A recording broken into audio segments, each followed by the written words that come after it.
So then, Declan, investment markets, as we know, can go up and down, but from time to time there are events that can be called crises, such as banking crises, COVID crises, crises caused by war.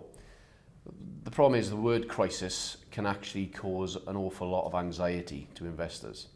So what should investors really be thinking when they view these so-called crises?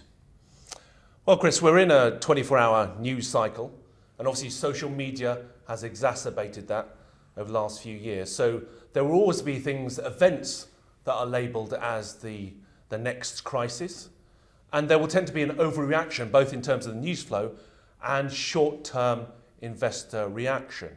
But what we do is look at the longer term, and if you go through the previous crises as labelled, you'll see that taking a long-term calm perspective leads to better outcomes.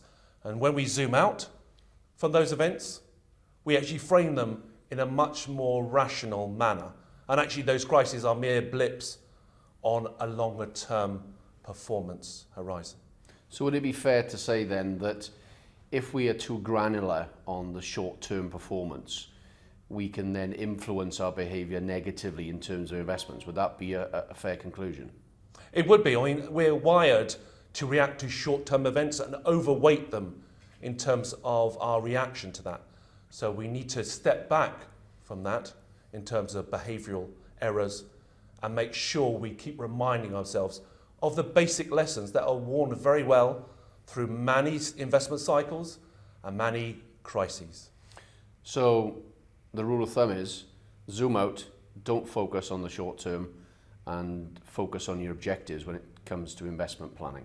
You align your reaction to your longer term goals. Your goals are not for a month, 3 months, so why would you align your behaviours to that very short term noise rather than a longer term view?